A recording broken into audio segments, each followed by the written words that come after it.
Welcome back to SA Sports Show. I'm here with Chris Blows. Last week, what a fantastic chat we had about your book, and I think it's going to be a number one seller.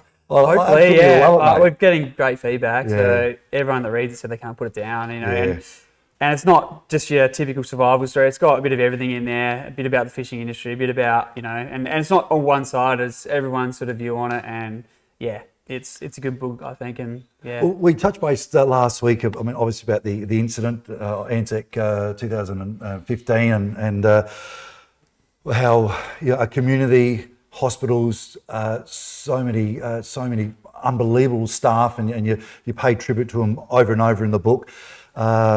Basically got you back to life, which is fantastic, and now a great life. You're back in the water, which is fantastic. You're back on the building sites, and it must be fun surfing again. Yeah, it's awesome. Like that was a big part of my mental recovery, is getting back into surfing. I think that was one part I was missing. 12 months. I was a big fan of following the WSL and going surfing every week and all that sort of stuff, and I sort of put that aside just because I knew that it'd affect me so much. And then, when 12 months down the track, when I finally designed my own leg and we get me back into surfing, and I knew it would be hard, but I ended up, failing a few times, but finally got up. And once I got up, I was like, nah. So you failed a few times, and then once it clicked. Yeah, I knew I was going to get it at some stage, but it took a little bit. But once I was up, I started on a really long board, but now I'm down to a shorter board that I used to surf before, and it's just about keeping at it. And not just surfing, you're competing now, which is good. That sort of stopped with COVID and that, but I went and competed in the Australian titles, and then they invited me. Done really well, obviously, and then you got invited to the World titles, to go over there and surf in America, but the whole COVID situation stuffed that up. But sure, that'll change again. Family, unbelievable support. I read about your Chloe, your wife, and now you got young Eddie, who's 18 months old, and but your mum and dad and your brother and sister-in-law, a big part of the book, and obviously their support. Priceless. Especially Chloe, she took 12 months off school. And she was there for everything. She was doing all the stuff the nurses were meant to be coming and doing, packing all my wounds, because I had the kidney and liver failure. I swelled up after my surgery, and all my wounds opened up. And so that took months and months of just once they've opened up the second time, you can't re-stitch them. So that was just months and months of packing the wounds. And Chloe did all that, helped me get in and out of the shower, all that sort of stuff. I got bitten on the hand, and I had to sew this part of my hand finger back on. So I had no use of that, no use of my leg. It was just, the first few months were pretty tough, but once because I had a good support network, that definitely got me through those tough times. And still playing guitar? Still play guitar, yeah. So I was worried that I was going to lose the end of that finger. It's a little bit different shape, but I can still do that, which is what I'm about. Did you repay the lessons to one of your mates? Nah, he still gives me shit about that. Because your two mates. We'll talk about them. They've got one. They're obviously one of the highest honours for bravery in Australia. Which is Star of Courage. Fantastic. Wow, what best friends to have.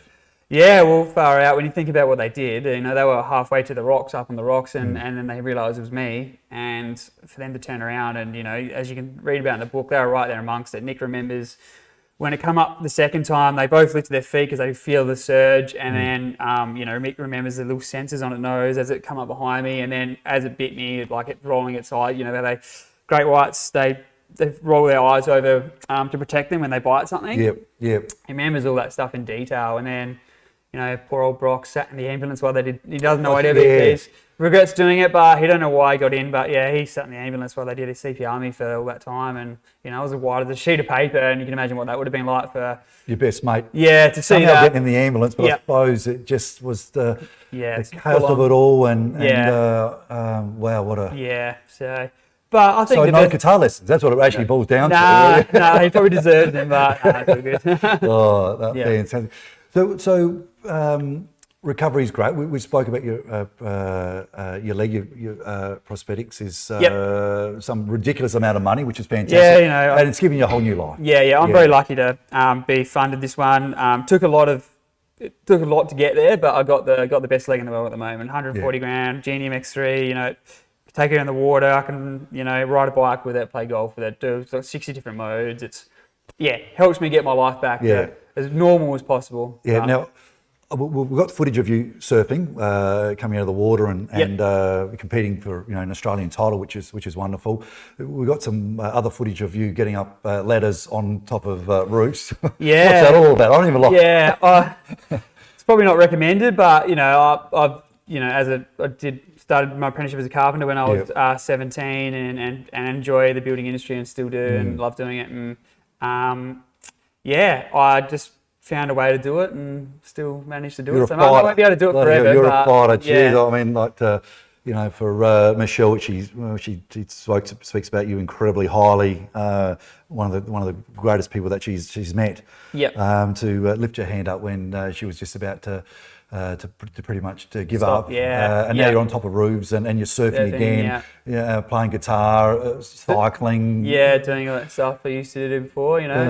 Just do it a little bit differently and probably a little bit slower, but I'm still able to do a lot of those things. Yeah. Probably one thing I miss the most is being able to run. I can get a running leg for it, but I need, it's 20 grand for a blade, and I don't think you can really sustain that long running. It's more of like a 100-meter sprint sort of thing. But one thing I miss is running. That'd be the only thing I think.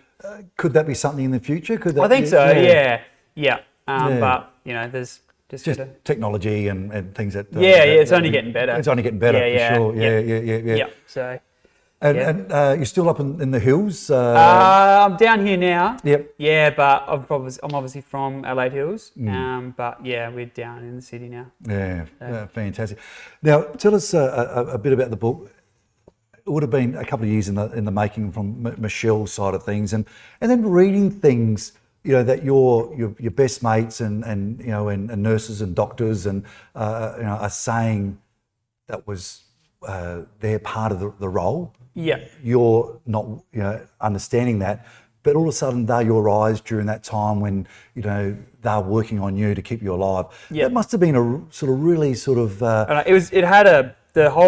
whole story had like a profound, like a ripple effect on everyone involved, and that's what the book's about. And so it's about that, and then how post-trauma people, a lot about post-trauma growth. So congratulations on that. And I really am glad you brought that up, because you've been absolutely a star when it comes to supporting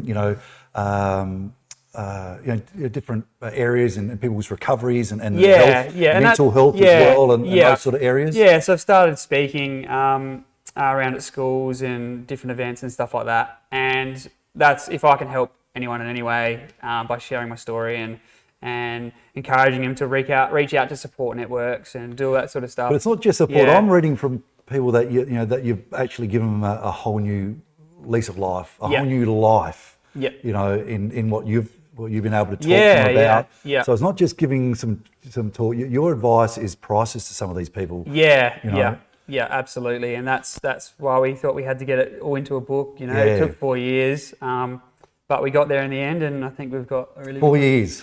Wow. It's a lot of interviews, and the hard thing was getting there's so many different people to interview, and then trying to make that into a book without being confusing with having so many different people in it. Yeah. So, yeah. Oh, mate, it's a wonderful book. I'm saying caught inside by yourself, Chris, and Michelle. Chris is Doctor Michelle. Chris, absolutely fantastic. And for me, I read this, I reckon, in about 4 nights. It was absolutely brilliant. I just couldn't put it down. And you are an incredible South Australian. You had some great support from other great South Australians, but what you're doing to help support other Australians, mate, it's a real credit to you. It really is. So congratulations. Thank you so much for letting me, no worries. I'm glad you enjoyed the book. Having a bit of an insight on your life. It's just brilliant. So no, I'm glad you enjoyed it. Brilliant, mate. Thank you so much for joining us on SA Sports Show. Soon to be world champion surfer, Chris Close. Remember that name. Okay, we're back after the break.